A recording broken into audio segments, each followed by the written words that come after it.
कि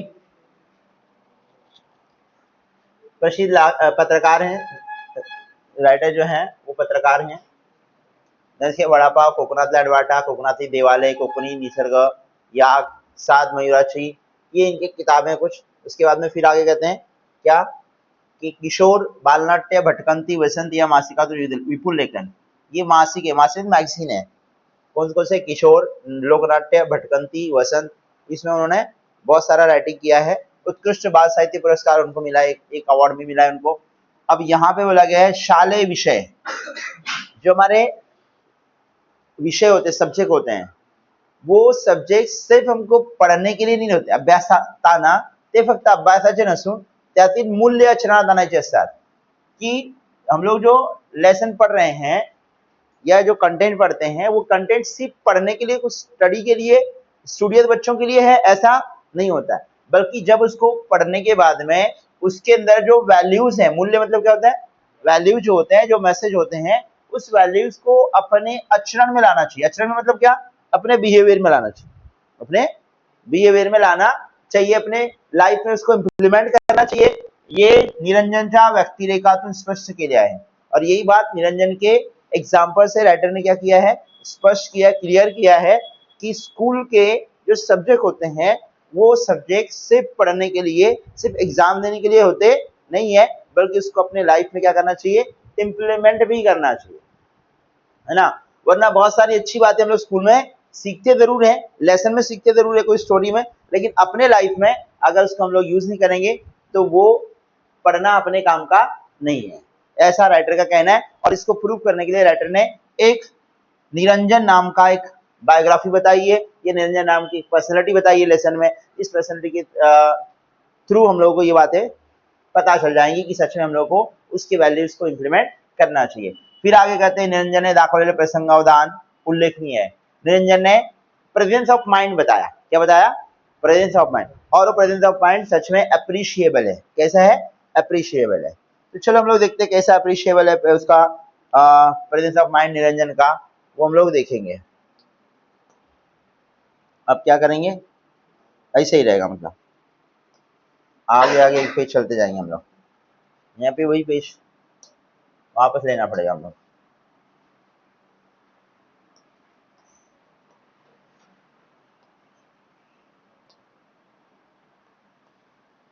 देखो क्या बोलते हैं, कहते हैं कि निरंजन आज भल्या पहाटे उठला।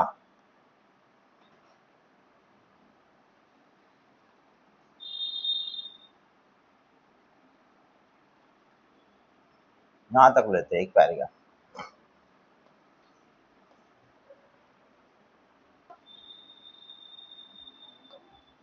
क्या बोलते हैं? निरंजन आज भल्या पहाटे उठून अभ्यासाला बसला होता। निरंजन आज पहाट, पहाट मतलब क्या होता है? अर्ली मॉर्निंग, सुबह में जल्दी उठा और उठ करके क्या करने लगा? अभ्यासाला बसला, पढ़ाई के लिए बैठ गया। आज शेवटचा नागरिक शास्त्राचा पेपर पढ़ाई कर रहा था, क्योंकि आज उसका शेवट मतलब एंड था, लास्ट। कैसा पेपर था? लास्ट पेपर था निरंजन का पेपर, लास्ट। कौन सा पेपर था वो? नागरिक शास्त्र। नागरिक शास्त्र मतलब क्या? सोशल साइंस बोल सकते हैं या तो सिविक्स बोल सकते हैं। क्या बोल सकते हैं? सिविक्स का पेपर था। नागरिक शास्त्र सिविक्स बोलते हैं, पीएच जिसको आप बोलते हैं, बस क्या पॉलिटिकल साइंस। तो झाला की संपलीत परीक्षा। अब वो नागरिक शास्त्र का पेपर खत्म, मतलब क्या हुआ? पेपर खत्म। क्योंकि सीक्वेंस में ऐसे ही पेपर आते हैं, लैंग्वेज पहले होते हैं, फिर साइंस होता है, फिर मैथ्स होता है, फिर सोशल साइंस होता है। तो लास्ट पेपर किसका होता है? सोशल साइंस का होता है। और नागरिक शास्त्र किसको बोलते हैं? सिविक्स को बोलते हैं। इतिहास, भूगोल आणि नागरिकशास्त्र तिन्ही विषयाचा केवढा अभ्यास करावा लागतो। अब ये सोशल साइंस में क्या आता है? इतिहास आता है। इतिहास मतलब क्या होता है? हम लोग हिस्ट्री बोलते हैं। भूगोल यानी ज्योग्राफी बोलते हैं। और नागरिकशास्त्र यानी क्या? पीएस। ये तीनों सब्जेक्ट केवड़ा अभ्यास, मतलब ये तीनों सब्जेक्ट मिलकर के पहले क्या होता था? एग्जाम होती थी। अभी तो तुम लोगों के लिए आसान है, सोशल साइंस आसान हो गया, क्योंकि आपको पीएस अलग क्या बोलते हैं, हिस्ट्री और पीएस अलग होता है और ज्योग्राफी अलग पेपर होता है। लेकिन पहले क्या होता था? History, geography, PS. कुछ दौर के लिए तो और एक सब्जेक्ट इसमें ऐड था। हम लोग जब 10th दिए थे तब और पेपर ऐड था, एक चौथा पेपर, चौथा सब्जेक्ट, है ना। उसको हम लोग इकोनॉमिक्स कहते थे, क्या बोलते थे, इकोनॉमिक्स। ये 4 सब्जेक्ट मिला के 150 का पेपर, 150 मार्क का पेपर हुआ करता था। कितने मार्क्स का? 150 मार्क्स का पेपर, जिसमें एक ही दिन पेपर पूरा क्या करना होता था, 3 घंटे का पेपर 150 मार्क का, वाट लगी पड़ देती थी। मैथ्स भी आप लोगों का 40 मार्क्स का हो गया, मैं दिया था 150 मार्क का मैथ्स था, और एक ही दिन होता था। मैथ्स 1 मैथ्स 2 अलग नहीं थे, 150 मार्क्स का मैथ्स एक ही साथ में देना है, साइंस 150, लेकिन क्या है, एक ही दिन देना है। लेकिन अब क्या बच्चे जरा नाजो नखरे के आगे तो अलग अलग करके देती हैं, ठीक है। खैर, तो निरंजन आज सुबह में जल्दी उठा था और उठ करके क्या किया था, पढ़ाई के लिए बैठा था, क्योंकि आज उसका लास्ट पेपर था नागरिक शास्त्र का, और ये पेपर खत्म तो एग्जाम खत्म। लेकिन लास्ट पेपर में इतिहास, भूगोल और नागरिक शास्त्र, ये तीनों सब्जेक्ट का बहुत सारी पढ़ाई, केवड़ा मतलब क्या, ह्यूज, बहुत सारी पढ़ाई करने लगती थी। क्या थे, नागरिक शास्त्र जरा अवगढ़ है। सोचने लगा कि इसमें खास तौर से नागरिक शास्त्र का पेपर जरा क्या है, अवगढ़ है। अवगढ़ मतलब क्या है, थोड़ा सा हार्ड है। अवगढ़ मतलब क्या, हार्ड। नागरिक शास्त्र निरंजन को क्या लगता था, हार्ड लगता था। सकाळच्या टवटवीत प्रसन्न वातावरण, क्या पहाटेची सकाळची वेळ अभ्यासाला युग असते, हा भडसावळे गुरुजींनी दिलेला सल्ला अगदी योग्य होता। एक उसके सर थे जिसका नाम था भडसावळे गुरुजी, गुरुजी मतलब कौन, सर, नाम याद रहेगा, क्या नाम था, भडसावळे सर। भडसावळे सर ने उसको एक सल्ला दिया था, सल्ला मतलब क्या, एडवाइस, सजेशन, क्या दिया था, सजेशन दिया था, एडवाइस दिया था। किसने दिया था, भडसावळे सर ने। क्या सलाह दिया था, बोलता कि पहाटेची, अर्ली मॉर्निंग की, पहाट मतलब क्या, अर्ली मॉर्निंग की, सकाळची वेळ, सुबह का जो टाइम होता है पढ़ाई के लिए वो बहुत ही योग्य रहता है। योग्य मतलब क्या, हर टाइम में, बोला सुबह का टाइम गोल्डन टाइम, दोपहर का टाइम सिल्वर टाइम, रात का टाइम कचरा टाइम। पढ़ाई करने में सुबह का टाइम क्या रहता है, गोल्डन टाइम रहता है। जो अर्ली मॉर्निंग में उठ करके फजर में जो पढ़ते हैं वो कैसा टाइम है, गोल्डन टाइम ड्यूरेशन रहता हो। कि जहां पे ये एडवाइस किसने दी थी, भडसावळे सर ने दी थी, किसको, निरंजन को, और उसको ये लगता था बहुत योग्य है, बहुत सही एडवाइस है। वजह आगे बताया जा रहा है, क्या वजह थी, की सकाळच्या टवटवीत आणि प्रसन्न वातावरणात अभ्यास खूप छान होतो। पहला काम ये था कि सुबह का जो टवटवीत और प्रसन्न वातावरण है, रिफ्रेशनेस रहती है सुबह सुबह में, है ना, इन्वायरमेंट बिल्कुल क्लीन रहता है और डिलाइटफुल रहता है। इसके लिए अभ्यास यानी पढ़ाई बहुत अच्छी होती है, अभ्यास बहुत अच्छी होती है। ऐसा किसको लगता था, निरंजन को। सर ने बोला था उनको कि सुबह का टाइम क्या है, एकदम गोल्डन टाइम है, और वो बिल्कुल सही था। वजह क्या है कि सुबह में अर्ली मॉर्निंग में रिफ्रेश रहता है और एकदम डिलाइटफुल इन्वायरमेंट रहता है, इसकी वजह से पढ़ाई अच्छी होती है। शरीर पुरेशे विश्रांतीमुळे ताजेतवान बनेलं असतं। अपनी बॉडी, शरीर मतलब क्या, बॉडी, बॉडी को विश्रांति मिलती है, रेस्ट मिलता है रात में, है ना, और रेस्ट मिलने की वजह से सुबह सुबह अपनी बॉडी ताजे तवान, वो भी रिफ्रेश रहती है। रात में रेस्ट करने की वजह से सुबह में क्या हो जाती है, वो भी ताजे तवान, एकदम फ्रेश रहती है बॉडी भी। प्रसन्न वातावरण मन ही अभ्यासात चटकन लागू शकता। इन्वायरमेंट अच्छा रहता है, इसके लिए इंसान का मन पढ़ाई में क्या होता है, बहुत जल्दी, चटकन मतलब क्विक, है ना, क्विक क्या कर सकता है इंसान,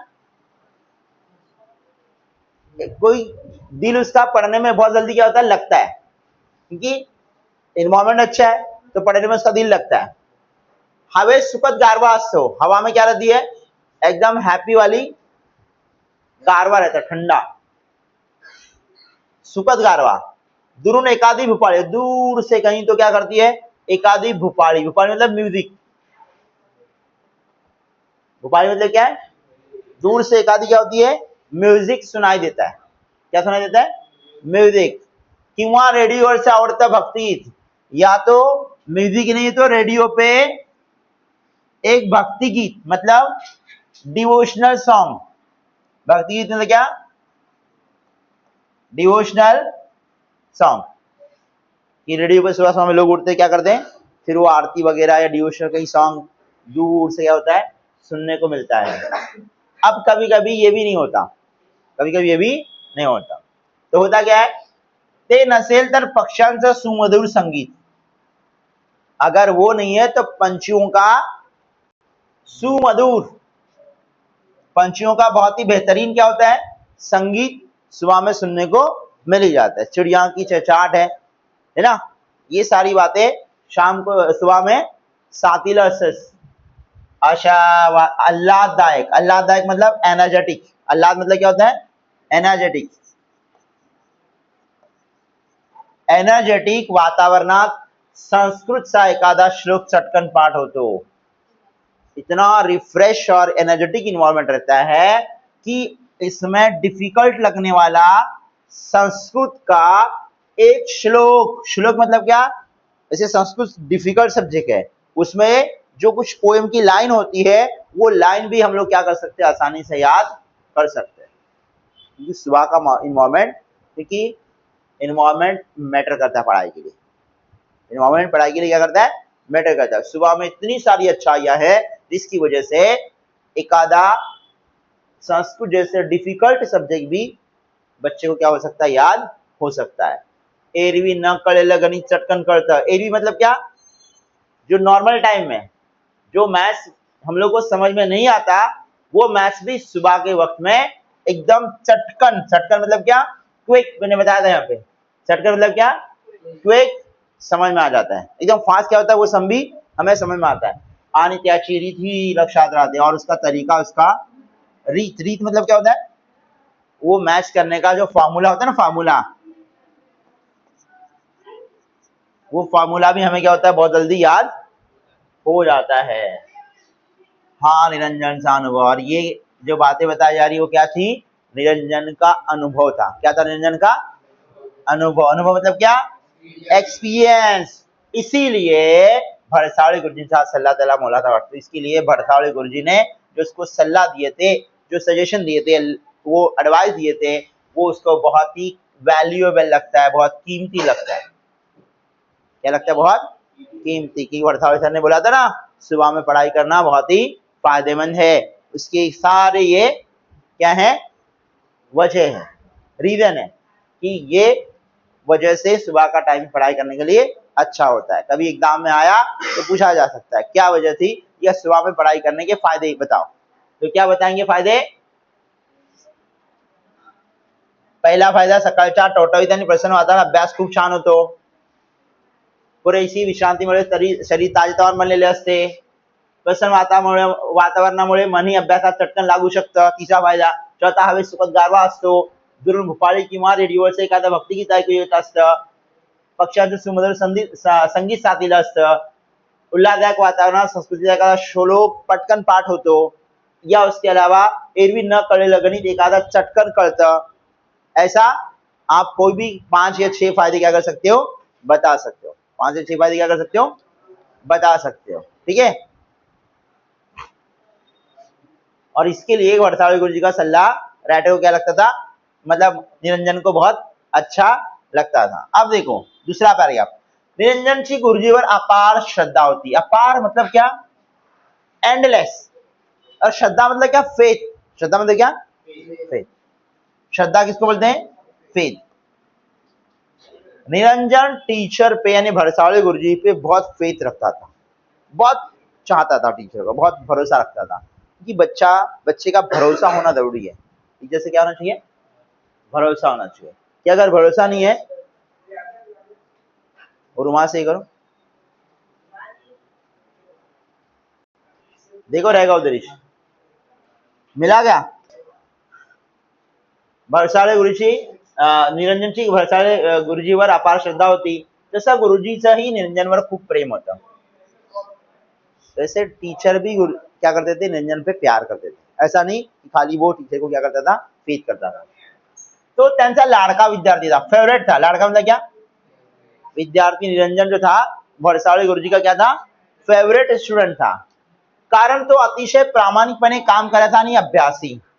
फेवरेट, कोई टीचर का फेवरेट स्टूडेंट बनता है ना, उसकी वजह क्या थी मालूम है, वजह क्या होती है कि वो ओबीडियंट होता है, क्या होता है, प्रामाणिक होता है, प्रामाणिक क्या, ओबीडियंट, बहुत ज्यादा ईमानदार, और ईमानदारी से पढ़ाई भी करता था और काम भी करता था, ईमानदारी से काम भी करता था और पढ़ाई, इसके लिए टीचर का वो क्या था, फेवरेट था. या जगात त्याचं असं कोणी नव्हतंच. इस दुनिया में निरंजन का ऐसा कोई था भी नहीं, कोई भी नहीं था. निरंजन का दुनिया में कोई था नाही. दूरच्या नात्यातल्या एका मावशीच्या घरी चिपळूण शहरातल्या एका उपनगरात तो राहायचा. दूर दूर के रिश्तेदार में, नाता मतलब क्या होता है, नाता मतलब रिलेटिव्स में, दूर के रिलेटिव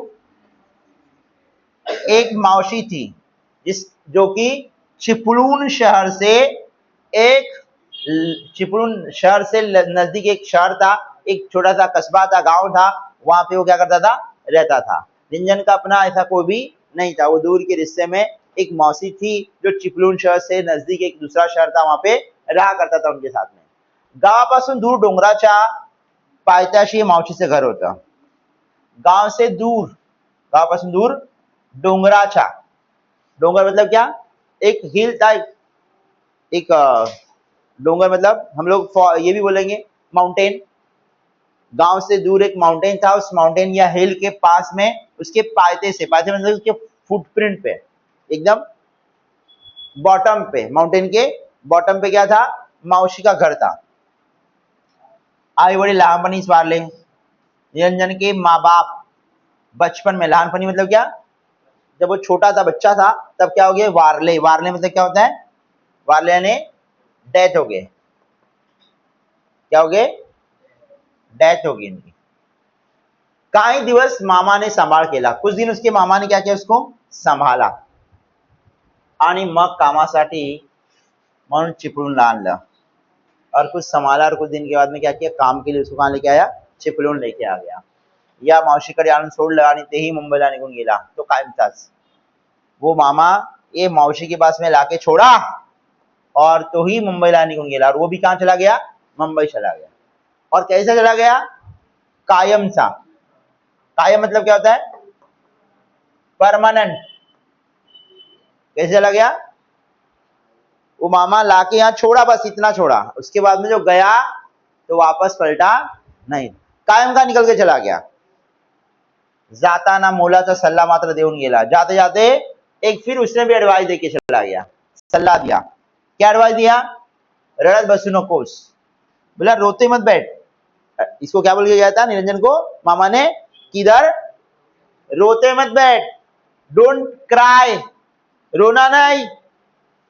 शेन गोटा वगैरह जी पड़ती थी, सारी काम कर, रोना नहीं.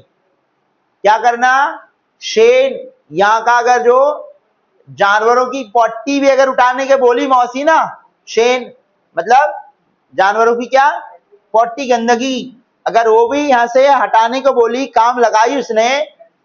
या उसके अलावा शेड था ना जानवरों का गोटा, वो भी साफ करने को लगाई तो भी करना, लेकिन रोना नहीं. लेकिन सारे काम करना. मौसी जो लगाएगी वो क्या करना, सारे काम तो करना, रोना नहीं. मौसी दिल से खा. और आगे बात क्या बताई थी, मौसी जो देगी वो क्या करना, खा लेना. आणि इतच रहा, और यहीं पे रहना, यहीं से भागने वगने का ट्राई नहीं करना, क्योंकि तेरी जिंदगी क्या हो जाएगी, खराब हो जाएगी. और फिर कहने लगा, मौसी तुला शाळेत घालणार आहे. ये जो मौसी है ना, वो तुझे क्या करने वाली है, स्कूल में भी भेजने वाली है. कहाँ भेजने वाली है, स्कूल में भेजने वाली भी है. ऐसा एक अच्छा वाला एडवाइस देके क्या हो गया, मामा वहां से चला गया. निरंजन की फिर लाइफ क्या होगी, आगे चलती रही. तो चलो हम लोग आगे नेक्स्ट पेज पे जाएंगे, आपको पता चलेगा कि क्या निरंजन की लाइफ में चल रहा था. यहां तक बात समझ में आई.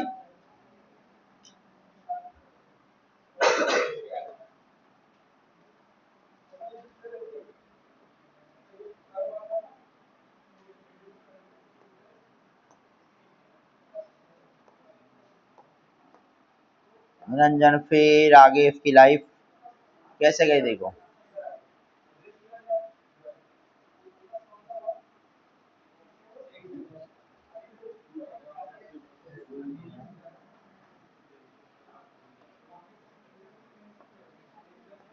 देखो क्या बोलता है, कहने लगा मामा गेला पुन्हा परतला नाही. मामा उसका चला गया, एडवाइस देके चला गया था ना, यहीं पे रहना, मौसी जो काम देगी वो करना, जो खिलाएगी वो खाना, रोते बैठने की जरूरत नहीं है। हाँ, मौसी से मैंने बात की कि मौसी तुझे क्या करेगी, स्कूल में भेजेगी। मामा गेला तो पुनः परतला नहीं, परतला होता रिटर्न नहीं आया, जो गया वो रिटर्न नहीं आया। मात्र लहानगा निरंजन मावशीच्या घरी प्रामाणिकपणे काम करायचा, लेकिन जो छोटा निरंजन है मौसी के घर में क्या करने लगा, ईमानदारी से काम करना शुरू कर दिया। घरातल्या सर्वांशी त्याने जमवून घेतलं। घर में जितने भी लोग थे, सर्व मतलब क्या थे, ऑल, फैमिली में मौसी के जितने लोग थे वो सारे लोगों से क्या करने लगा। सेकंड लेक्चर कहाँ पे, क्या होने वाला है, रजिस्ट्रेशन होगा। हाँ, और कि निरंजन प्रामाणिक ईमानदारी से काम करने लगा और घर के सारे लोगों से, क्योंकि नई जगह पे जाते हैं ना हम लोग भी एडजस्ट करना पड़ता है।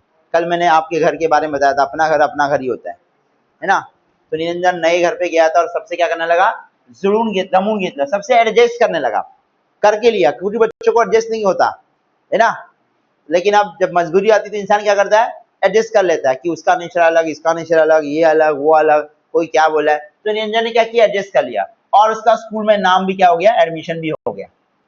मामा ने बोला था वैसे एडमिशन भी मौसी ने कर दी। मौसीची परिस्थिती यथातथाची होती, मौसी का कंडीशन, परिस्थिति मतलब क्या, कंडीशन जो थी, इसके हालात जो थे मौसी के, वो भी क्या थे, यथातथाची, मतलब पुअर थी। कैसी थी, पुअर थी, गरीब थी।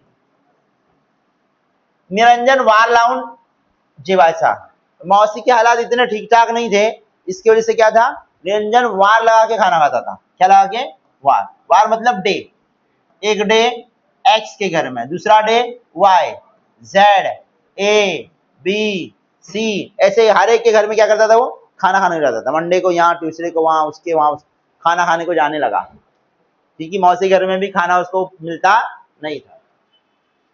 पहिल्याच वर्षी त्याची अभ्यासातली प्रगती पाहून भडसावळे गुरुजींनी त्याला थोरा मोठ्यांच्या घरी वार लावून दिले। पहले साल में, फर्स्ट ईयर में जब एडमिशन हुआ तो उसकी पढ़ाई में प्रगति, प्रगति मतलब प्रोग्रेस, प्रगति मतलब क्या, प्रोग्रेस, उसकी पढ़ाई में प्रोग्रेस देखने के बाद सर ने देखा कि यार ये बच्चा पढ़ने में बड़ा शार्प है, तो इसको क्यों ना हेल्प की जाए। तो फिर क्या किए कि बड़ों के घर में बोला उन्होंने, चलो अमज के घर पे फोन किए, बोले अमज भाई एक बच्चा है पढ़ने में बड़ा अच्छा है, आप क्या करें, उसको थोड़ा खाने का इंतजाम हो जाए तो अच्छा है, गरीब है पढ़ने में लेकिन अच्छा है। तो लोग पहले क्या थे ऐसे कि पढ़ाकू बच्चों को हेल्प, और आज की तारीख में भी जो अगर स्टूडियस बच्चा है और उसको समाज में पढ़ने की उसको चाहत है और उसको पैसे का प्रॉब्लम है, कुछ और प्रॉब्लम है, तो इंशाअल्लाह लोग क्या करते हैं, आगे आ जाते हैं और उसको क्या करते हैं, हेल्प करते हैं, स्कॉलरशिप की शक्ल में, ऐसी पैसे की शक्ल में, वगैरह वगैरह। तो वहां पे भी क्या हुआ था, सर ने, और सर रिकमेंड कर रहे हैं, ये भी तो अच्छी बात है। आज के टीचर इतना नहीं करते है ना, जरूरतमंद लोगों को स्कॉलरशिप वगैरह मिल रही, गवर्नमेंट की मिल रही है, हम लोग क्या करने का, खाली लेके बताने के। तो यहाँ पे इस तरह से लोग कुछ काम करते हैं, है ना। अपने पास में तनवर नगर पे एक, मेरे को लगता है कोई तो एक ऑफिस है जहाँ पे साल में कम से कम 3-4 करोड़ स्कॉलरशिप लेती है गवर्नमेंट की, वो बच्चों को दिलाती हैं। मेरे को नाम याद नहीं आ रहा, कोई है लेडीज, बच्चे वहां जाते हैं, उनको क्या करते हैं, गवर्नमेंट से क्या करते हैं, वो फॉर्म भरते हैं, बच्चों का डॉक्यूमेंट वगैरह रिक्वायरमेंट रहती है। हम लोग भी हर साल रोगे चैरिटी से एक फीस आती है हमारी स्कूल में, है ना, 1,25,000 अब्दुल्ला पटेल में क्या होता है, तकरीबन 1,25,000 तक क्या होती है, फीस आती है। 10, 12, 20, 22, 25 लोगों की फीस आती है और हम लोग क्या करते हैं, उसके फॉर्म भरते हैं। उनको न जाने कौन से फॉर्म, कैसे फॉर्म, क्या क्या डॉक्यूमेंट, पब्लिक ला के भी नहीं देती, ठीक है। उनको पीछे लग के फोन करके बताना पड़ता है कि भाई ये डॉक्यूमेंट ला के दो, ये फॉर्म भरने का। अभी तक पब्लिक फीस आई, उनके फीस क्रेडिट भी हो गई उनके अकाउंट में, लेकिन आकर के साइन करने को तैयार नहीं। साइन, उनका साइन लगता है कि फिर फीस मिली मुझे करके, वो साइन करके फैक्स करना पड़ता है हम लोगों को। लेकिन अभी तक आधे से ज्यादा लोग आए नहीं कि आके क्या करें, उस पर साइन करके अपना जिम्मेदारी खत्म करके, वो ठीक है। तो ऐसे इतने लिस्ट बोदर लोग हैं ना पढ़ाई के मामले में, अपने इतने बेकार लोग, इतने बेकार है कि सारे, इनको अगर कहीं पता चला कि यहाँ पे नए केक शॉप का ओपनिंग है और हमें पहले दिन केक मिलने वाला है, तो मर मर के जाएंगे वहां पे, लेकिन पढ़ाई के मामले में आते नहीं है, पढ़ाते भी नहीं बच्चों को। खैर, हम लोग क्या कर रहे थे कि सर ने, भरसावले सर ने उसको क्या कर दिया, उसके प्रगति, उसका प्रोग्रेस देख करके बड़े बड़ों के घर में खाना का इंतजाम करके दे दिया। दररोज एकाच्या घरी दुपारी म्हणजे पाहुणा म्हणून जेवायला जायचा। पाहुणा मतलब गेस्ट। हर एक के रोज दोपहर में क्या करता था, एक के घर में खाना खाने के लिए वो गेस्ट बन के, मेहमान बन के चला जाता था। मग तिथून शाळेत, फिर वहां से स्कूल में, संध्याकाळी मात्र मावशीकडे जे काही मिळेल त्यावर राहायचा। शाम को मौसी के घर में खाना, जो मिला वो खाता था, एक ही टाइम खाना खाता था। सुबह में जाते वक्त नाश्ता अलग, स्कूल में रिसेस में बड़ा पाव अलग, घर पे आने के बाद में खाना अलग, ट्यूशन को जाने के पहले खाना अलग, ट्यूशन से आने के बाद में खाना अलग, फिर क्या, रात में सोने के पहले खाना अलग। इतना खाने के ठूस ठूस के पता नहीं कहाँ जा रहा है, और पढ़ाई के मामले में फिर जीरो। खा खा के हम लोग भी क्या हो गए, एकदम क्या बोलते हैं, यूजलेस हो गए, है ना। तो लेकिन निरंजन एक ही टाइम खाना खाता था और शाम को मौसी के घर में जो मिलेगा वो खाता था। सकाळी लवकर उठून घरातील गोट्यातली सारी कामं अटपून अभ्यासाला बसायचा। सुबह में जल्दी उठता था और सकाळी उठ करके घर में के जितने काम होते हैं वो करता। वो मौसी का जानवरों का गोटा था, उसका काम करता था और फिर पढ़ाई करने के लिए बैठता था, है ना। गुरुजीवर श्रद्धा ठेवायचा आणि परीक्षेत पहिला नंबर पटवायचा, और गुरुजी पे फेथ था, भरोसा करता था, और एग्जाम में पहला number, first rank of the school. इतना करने के बाद में क्या आता था, फर्स्ट रैंक आता था स्कूल में। त्याच्या वया पुस्तकाचा खर्च भरसाळे गुरुजीच करायचे। उसके नोटबुक और टेक्स्ट बुक का भी खर्चा कौन करते थे, गुरुजी कर देते, टीचर ही देते थे, उसको नहीं, मौसी देती नहीं थी। तो खुद के पैसों से सर क्या करते थे, उसको हेल्प करते थे। गुरुजी ने सांगितलं, त्याला सांगितलं कि जोपर्यंत तुझा पहिला नंबर आहे तोपर्यंत मी सारा खर्च करीन आणि वारी लावून देईन। सर ने बताया था कि देख निरंजन, जब तक तू फर्स्ट आएगा, जब तक तू, जोपर्यंत तुझा पहला नंबर है, जब तक तेरा फर्स्ट रैंक आएगा तब तक मैं सारा खर्चा तेरा उठाने के तैयार हूं। लोगों के यहाँ खाना खाने का भी इंतजाम मैं करवा के दूंगा, ना इधर ना। अगर तेरा नंबर गया, टाटा बाय बाय, ना खाना मिलेगा ना मैं खर्चा दूंगा तेरा। गुरुजी से वाक्य लक्षात ठेव निरंजन झटून अभ्यास। गुरुजी की ये वाक्य, ये सेंटेंस दिमाग में रखता था और बहुत हार्डवर्क करके, झटून मतलब क्या, हार्डवर्क करता था, और हार्डवर्क करके पढ़ाई करता था, और एग्जाम में क्या लाता था, फर्स्ट नंबर लाता था, है ना।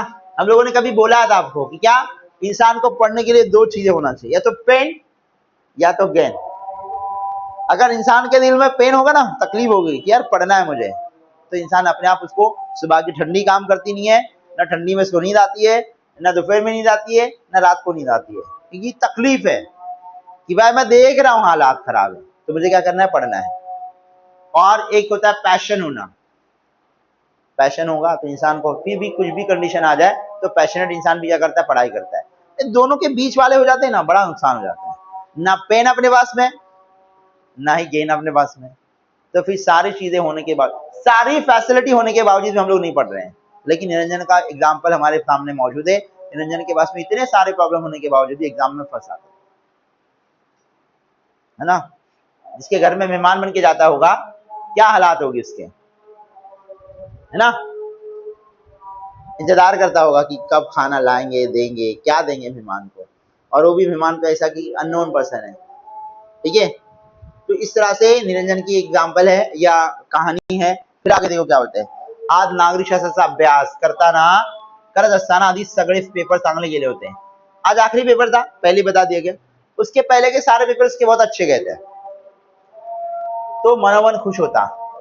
निरंजन क्या था, दिल के दिल में बड़ा खुश था। नागरिकांची कर्तव्ये कोणती, उत्तम नागरिक कोणास म्हणावे, लोकसभा म्हणजे काय, ग्रामपंचायतीच्या प्रमुखास कोण म्हणतात, साऱ्या प्रश्नाचे उत्तर त्याला धडाधड येत होते, फटाफट। नागरिक शास्त्र का आखिरी पेपर था, उसको मालूम था ये क्वेश्चन, लोकसभा क्या होती है, व्हाट इज द लोकसभा, उत्तम नागरिक कोणाला म्हणावे, gram panchayat, who is the main या who is the first person of the gram panchayat, ये सारे आंसर्स को क्या थे, फटाफट याद थे, क्योंकि इसके पहले के पेपर सारे उसके अच्छे गए थे। अभ्यास करता करता किती वेळ लोटला पुन्हा साऊक, निरंजन ताड़कन उठून मारायला। अभी अभ्यास करते बैठा था, बैठे बैठे उसको कितना टाइम हो गया पढ़ाई करते ये भी उसको मालूम नहीं था। अचानक उसको याद आया और उठ गया, पढ़ाई करते छोड़ के उठा। 9 बाजून गेले होते, देखा तो क्या 9:05 हो गया था टाइम, 9 से ज्यादा हो गया था, घड़ी में टाइम बताया था 9 से ज्यादा हुआ है। 10:30 की परीक्षा, एग्जाम कितने का था, 10:30 का उसका पेपर था, 9 बज के ऑलरेडी पास हो चुके थे। त्याआधी देशमुखांकडे जायचं होतं, केवढं तरी लांब चालायचं होतं, भराभर आवरून तो निघाला। उससे पहले पेपर के पहले कहा जाने का था उसको, देशमुख के घर में खाना खाने को जाना था। पेपर के पहले जाके खाना खाना है। देशमुख का घर यहाँ, मौसी का घर पहाड़ पे या पहाड़ के पास में। अब यहाँ से स्कूल किधर, और मैं खाना खाने यहाँ जाऊं, यहाँ से कहाँ जाऊं, स्कूल की तरफ चला जाऊं, ऐसे न जाने उसको ट्रायंगुलर शेप में जाना था। इसके लिए फटाफट उसने तैयारी की और क्या करने लगा, स्कूल जाने के लिए रेडी हो गया, क्योंकि अभी तो पढ़ाई कर रहा था, अभी तो क्या कर रहा था, पढ़ाई कर रहा था। अब स्कूल जाने के लिए निकला, तो फिर क्या हुआ देखो,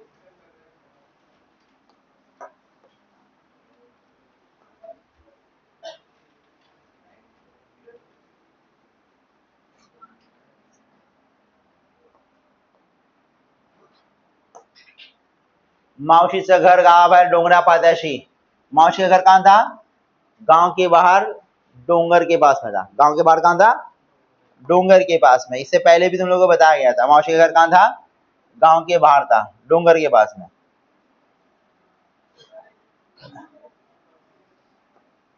नहीं दिख रहा है, बड़ा करना पड़ेगा।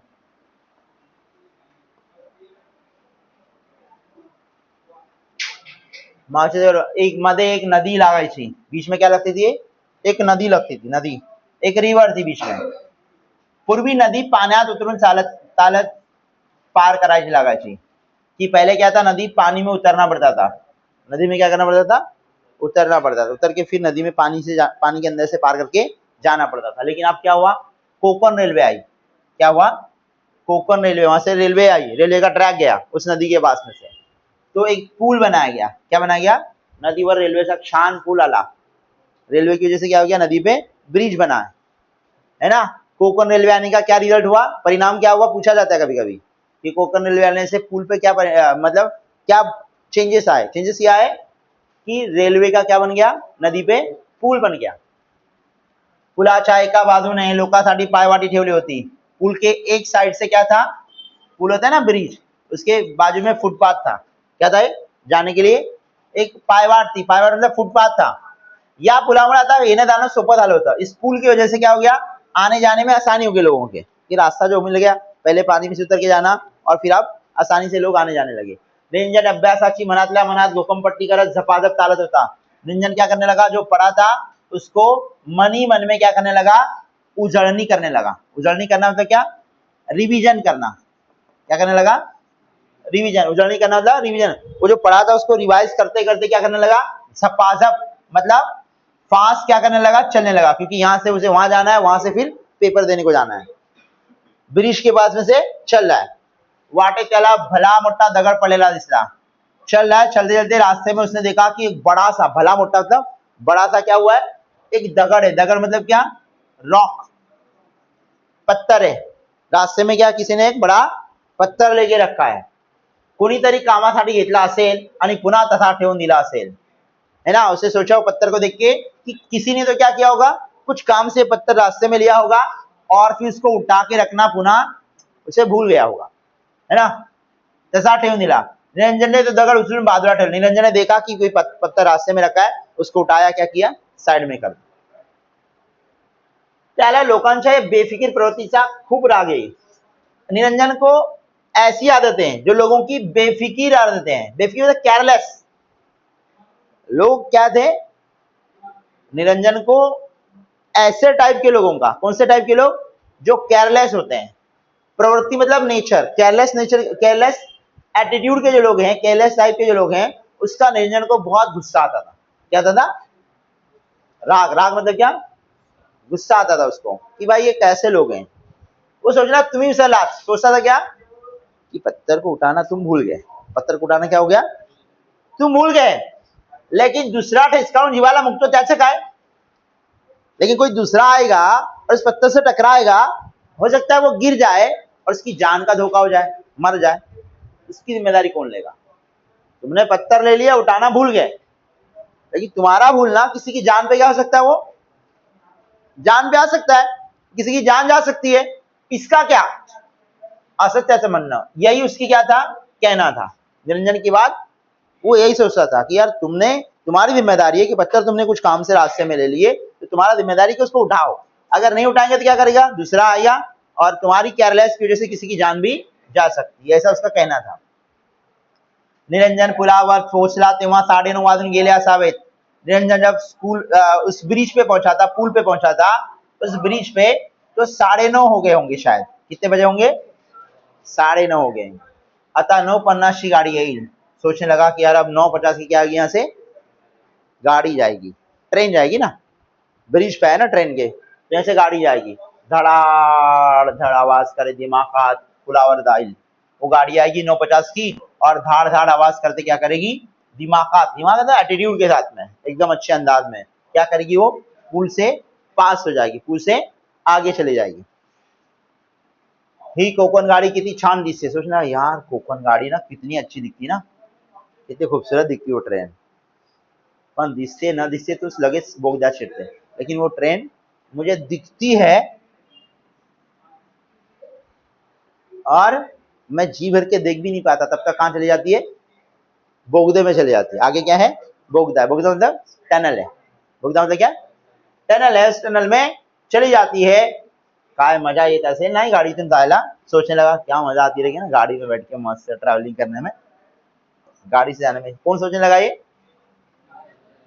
निरंजन ब्रिज पे आया है, ब्रिज पे पत्थर देखा, पत्थर उठाया और सोचने लगा कि यार अब आएगी 9 9:30 हुए होंगे, 9:50 की गाड़ी आएगी, गाड़ी क्या मस्त दिखती ना, लेकिन क्या करेंगे यार, जी भर के देखने का भी मन करता है, लेकिन गाड़ी दिखती नहीं है, दिखती नहीं दिखती तब तक क्या करती है, बोगदे में चले जाती। और क्या मजा आती रहेगी ना गाड़ी में चलने के लिए या गाड़ी में बैठने के लिए।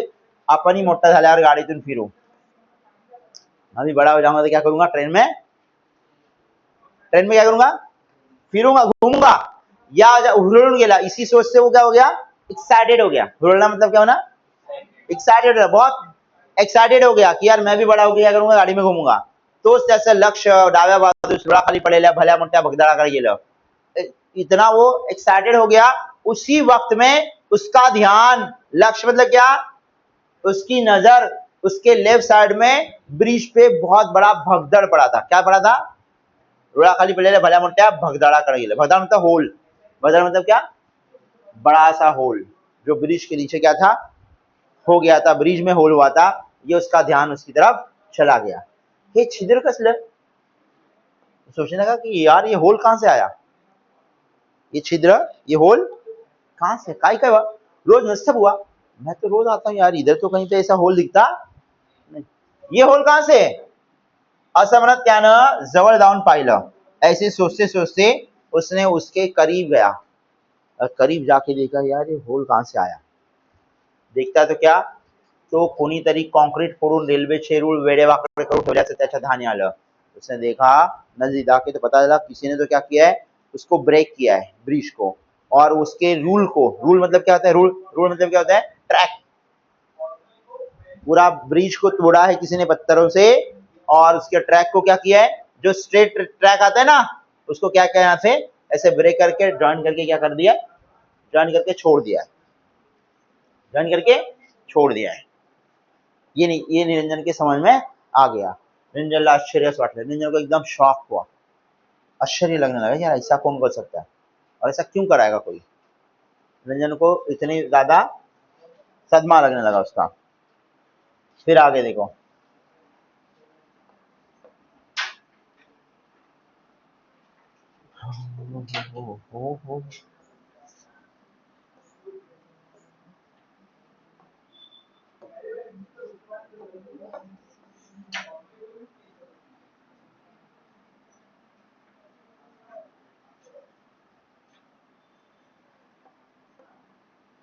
निरंजन सोचने लगा कि रात में वो होल को देखा ना, उसको बहुत बड़ा शॉक हुआ।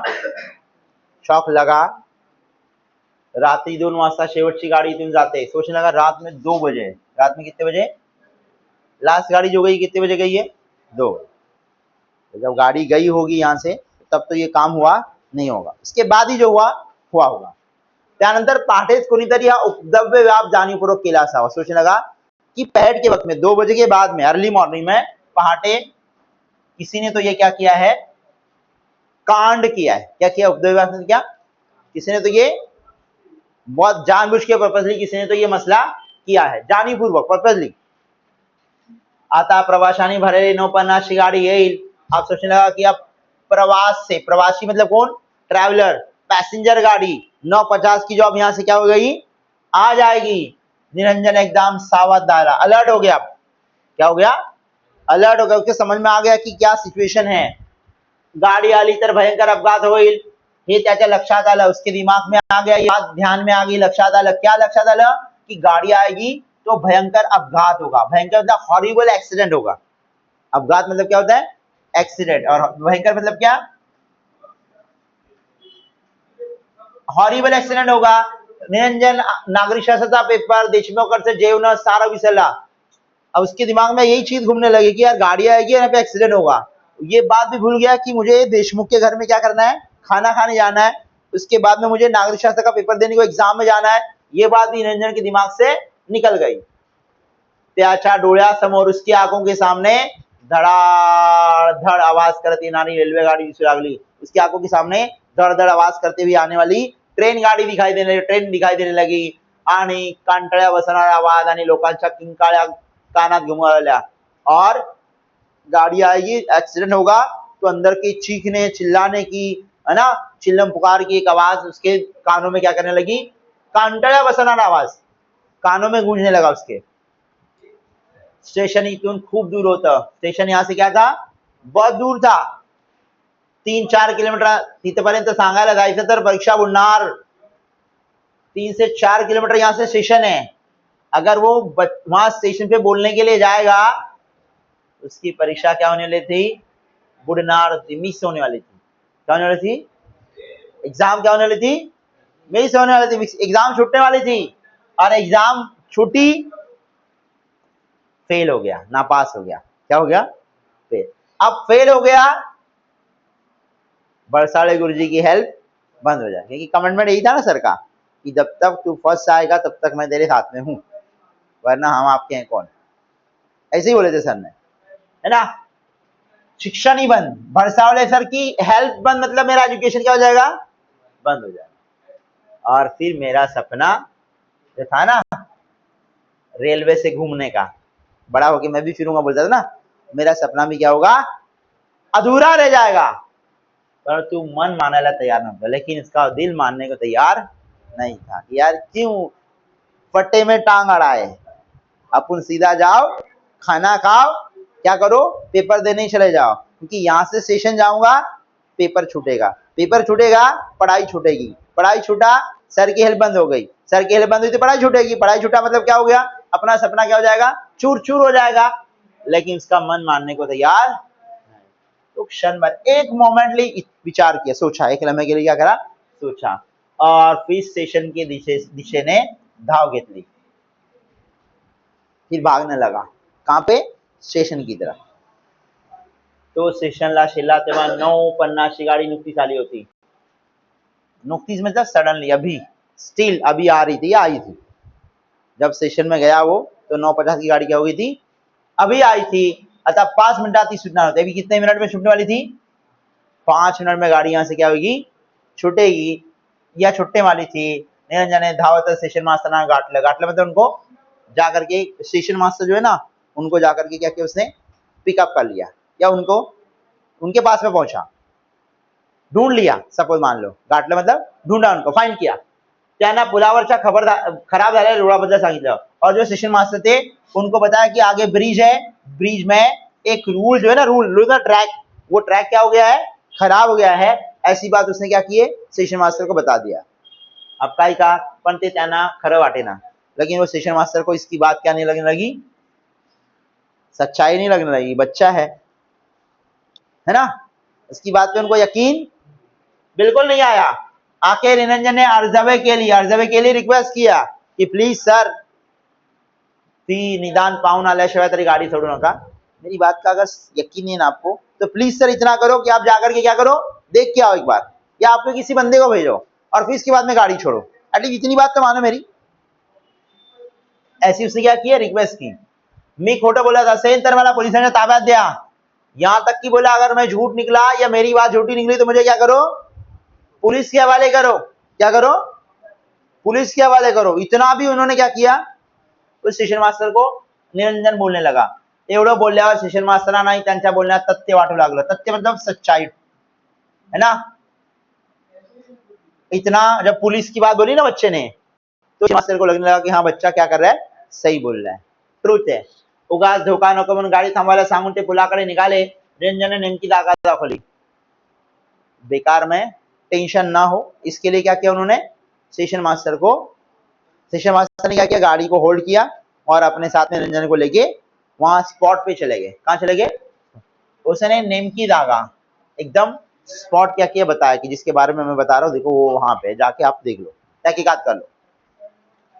देखा तो भयंकर अपघात, क्या फारच भयंकर, कल्पना करता येणार नाही असा भयंकर अपघात झाला असता। वहां जाके स्टेशन मास्टर ने देखा क्या, horrible, it's very danger, अनइमेजिनरी।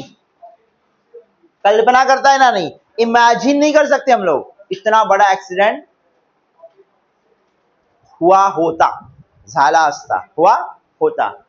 Station मास्तरांनी लगेच गाडी दीर्घ वेळ थांबण्याचे आदेश दिले आणि ते या घटनेचा पंचनामा करायला लागले। स्टेशन मास्टर ने क्या किया, लगेज वायरलेस पे मैसेज भेजा कि गाड़ी क्या करो, लॉन्ग टाइम के लिए, अभी तो टेम्पररी होल्ड करके आए थे ना, तो लॉन्ग टाइम के लिए गाड़ी उधर ही क्या करने बोले, होल्ड करने को बोले, स्टॉप करने को बोला गया और जो घटना हुई थी उसका पंचनामा करने लगे।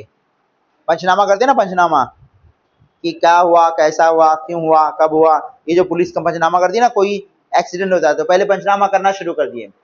घटनेचे गांभीर्य लक्षात घेऊन जिल्हाधिकारी, पोलीस अधीक्षक, सारे अधिकारी तत्काळ त्या ठिकाणी जमा झाले। ये जो हादसा था, हादसे का सीरियसनेस देख के, गांभीर्य मतलब क्या, सीरियसनेस, हादसा बड़ा था ना, बात भी, मैटर भी बड़ा था, इसके लिए बड़े बड़े एमडी एफडी सारे के सारे वहां पे क्या हो गए, जमा हो गए। कमिश्नर आ गया, डिस्ट्रिक्ट कमिश्नर वहां का, पुलिस कमिश्नर आ गया, उसी तरह से गवर्नमेंट के सारे ऑफिसर, सारे वहां के लोग जो वीआईपी थे, सबकी सब क्या हो गए, वो लोकेशन पे जमा हो गए। पहिला खबर देनारा म्हणून निरंजनला थांबावं लागलं। निरंजन को मात्र वहां पे रुकना पड़ा। सब लोग आने के बाद में निरंजन वहां पे रुका, क्योंकि पहला किसने देखा था, है ना, किसने फोन किया था, पुलिस आगे ही पूछती ना, पहला फोन किसने किया था, किसने देखा, उसने देखा। चलो आप रुको, बाकी लोग पीछे चले जाओ, फिर पूछते हैं। तो पहला खबर देने वाला करके निरंजन को वहां पे रोका गया। एवढा मोठा अपघात त्याच्या चनाक्षपणामुळे टळला म्हणून त्याने ते कौतुकी झालं, उसको अप्रिशिएट भी करने लगे कि इतनी बड़ी घटना, इतना बड़ा एक्सीडेंट उसके स्मार्टनेस की वजह से, किसके स्मार्टनेस की वजह से, निरंजन के, इतना बड़ा एक्सीडेंट कम हो गया था या बंद हुआ था या नहीं हुआ था, ये इसका अप्रिशिएशन भी होने लगा, उसकी तारीफ भी होने लगी। परंतु त्यावेळी निरंजन मात्र दूर एका झाडाखाली बसला होता।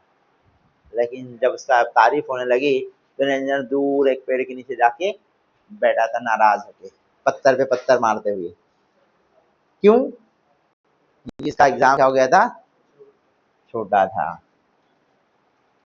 त्याचा नागरिक शास्त्राचा पेपर चुकला होता। क्यों बैठा था नाराज होके, उसका पेपर छोटा था, तो नापास होणार होता, वो फेल होने वाला था। सगळ्या सवलती, उसको सारे कंसेशन जो मिले थे, खाने के, पढ़ाई के, टेक्स्ट बुक के, नोटबुक के, वो सारे क्या होने वाले थे, रद्द होने वाले थे। रद्द मतलब कैंसिल होने वाले थे। ये फेल हो जाए तो सर ने बोला फेल मतलब मेरा ये जो सारे कन्सेशन है, फॅसिलिटी क्या होने वाली थी, कैंसिल होने वाली थी। निरंजनच्या जवळ येऊन वार्ताहरांनी त्याचं नाव विचारलं, फोटोही काढला। निरंजन उदास मनाने घरी परतला। निरंजन के करीब जाके वार्ताहर मतलब रिपोर्टर, वार्ताहर मतलब क्या, रिपोर्टर उसके पास में गए, उसका सेल्फी लिया और उसका नाम पूछा। लेकिन निरंजन मात्र शाम को एकदम मायूस होकर के क्या हो गया, अपने घर चल दिया। है ना, क्योंकि उसको कोई इस बात में इंटरेस्ट नहीं था। हुआ क्या फिर आगे चल के, देखो क्या हुआ। निरंजन घर तो आया लेकिन नाराज था। कैसा था? नाराज था। क्या वजह थी नाराज होने की? उसका पेपर क्या हो गया था? छूट गया था।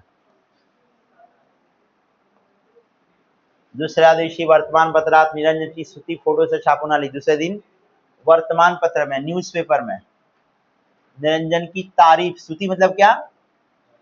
तारीफ। उसका बहुत लंबा चौड़ा फोटो आ गया, उसकी तारीफ की गई, है ना। बच्चा हो तो ऐसा, वरना ना हो ऐसा हेडिंग देके क्या हुआ था, फोटो के साथ में आया था। हेडिंग तो पता नहीं हेडिंग कैसे कैसे देते लोग, न्यूज रिपोर्टर वाले, ऐसी फोटो के साथ में उसकी पूरी डिटेल बातमी आई थी, छाप के आई थी, मतलब न्यूज़पेपर पे आई थी। भीषण अपघात टळल्याचे श्रेय त्याला देण्यात आलं होतं। उस पूरे न्यूज़पेपर में इतना बड़ा एक्सीडेंट का क्रेडिट, श्रेय मतलब किसको दिया गया था? निरंजन को बोला गया था, है ना। त्या दिवशी मावशीच्या घराकडे मोठमोठी माणसं आली। जब लोगों को पता चला न्यूज़पेपर के थ्रू कि ये बच्चे ने क्या किया है, इतना बड़ा काम किया है, तो बड़े बड़े लोग मावशी के घर पे आने लगे, है ना। कभी कभी झोपड़ी के भी भाग्य खुल जाते हैं, वैसा झोपड़ी में भी क्या आने लगे, लोग आने लगे, बड़े बड़े लोग आने लगे। माणसा मोटमोटी माणसं आली। जिल्हाधिकारी, कमिश्नर आया, किसका?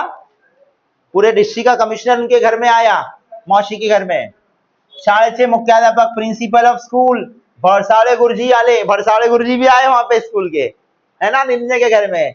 जब उसने देखा कि भरसाड़े सर आ रहे हैं, निरंजन ने धावत पुढे होऊन गुरुजींचे पाय धरले, बढ़ के आगे दौड़ के भाग के गया और सर के पैरों में गिर गया और रोने लगा। कहने लगा, रत रत तो मनाला, गुरुजी में नापास होना सर, इस बार मैं क्या हूँगा, फेल हो जाऊंगा, नापास हो जाऊंगा, क्योंकि मेरा कल का पेपर, कालचा नागरिक शास्त्राचा पेपर माझा बुडाला, मेरा कल का पेपर क्या हो गया है, छूट गया है सर, मैं इस बार नापास होऊंगा, आपको मायूस करूंगा। आप मेरे पे बहुत भरोसा करते थे, लेकिन इस बार ऐसा नहीं होगा। न जाने वो रोते रोते ये बातें कहने लगा। तो सर ने कहा, नाही रे बाळा, तो उत्तम नागरिक आहेस। सर ने उसको कहा, नहीं बेटा, तू ग्रेट या फिर यूनिक सिटीजन है, अच्छा सिटीजन है तू, उत्तम नागरिक है। क्यों? शेकडो माणसाचा जीव वाचवलास तूने, सैकड़ों, 100 ऑफ पीपल के क्या किए हैं, जान बचाई है। और नागरिक शास्त्र के यानी पीएस के या सिविक्स के रियल एग्जामिनेशन में पास हो गया है, रियल एग्जामिनेशन में पास। क्योंकि हर सिटीजन को ये चाहिए कि अपने ऑल जो ब्रदर्स है अपने सोसाइटी में, उनकी जान का क्या करे, रक्षक बने। तूने पेपर मिस किया ये अलग बात है, लेकिन तूने तो रियल जो एग्जाम की उसमें तो क्या हो गया है, पास हो गया है, क्योंकि हजारों लोगों की क्या बचाई तूने, जान बचाई है। तुझा वर्ष कसं वाया जाएगा, जब तूने इतना बड़ा काम किया तो तेरा साल हम लोग कैसे बर्बाद करेंगे, कैसे खत्म करेंगे तेरा साल, ये कैसे उस साल को हम लोग वेस्ट करेंगे। हे भक्त, ये देख, मेरे साथ में स्कूल के सारे ऑफिसर आए हैं, स्कूल के सारे अधिकारी आलेत, और खास बात म्हणून तुझी नागरिकशास्त्राची परीक्षा उद्या घेतली जाणार है। और खास बात, ये सारे लोग आकर के तुझे एक गुड न्यूज देने के लिए आए हैं। क्या मालूम है? तेरा जो पीएस का पेपर है ना, वो क्या किया जा रहा है, कल लिया जाने वाला है। कब लेने वाले हैं? कल लेने वाले हैं, उद्या तुम्हारो तेरा पेपर क्या किया जाएगा, लिया जाएगा। और जिल्हाधिकारी ने तुला सरकारी वस्ती का प्रवेश द्यायचं ठरवलंय। और जो कमिश्नर है ना अपने डिस्ट्रिक्ट के, उन्होंने एक फैसला लिया है कि तेरा वसतिगृह में, तेरा हॉस्टल में एडमिशन कराएंगे आणि वया पुस्तकाच्या खर्चासाठी शिष्यवृत्ती मिळणार आहे। और स्कूल के टेक्स्ट बुक और नोटबुक के लिए अब तुझे मेरी जरूरत पड़ेगी नहीं, तुझे स्कॉलरशिप देने का ऐलान किया गया है। क्या देने का ऐलान किया गया है? शिष्यवृत्ती। शिष्यवृत्ती मतलब क्या? स्कॉलरशिप देंगे। आता नको तुला वार लावून जेवायला, अब ना बेटा ना, अब तुझे किसी के घर में जाके क्या करने की जरूरत नहीं है, खाना खाने की जरूरत नहीं है, क्योंकि तू हॉस्टल में रहेगा तो खाना वहां पे मिलेगा। और पैसों के लिए या नोटबुक टेक्स्ट बुक के लिए तुझे क्या दी जाएगी, स्कॉलरशिप भी दी जाएगी। ऐसा जब टीचर ने कहा, असा मानो गुरुजी ने निंजनला हृदयाशी धरलं, निंजन को अपने गले से लगाया, तेव्हा साऱ्यांचे डोळे पाणावले। उस वक्त में सबकी आंख में क्या थे, आंसू थे कि सच में ये टीचर और स्टूडेंट का रिश्ता कैसा रिश्ता था और किस तरह से निरंजन ने अपने टीचर पे भरोसा किया और अपने रियल एग्जाम में क्या हो गया, वो पास हो गया, है ना।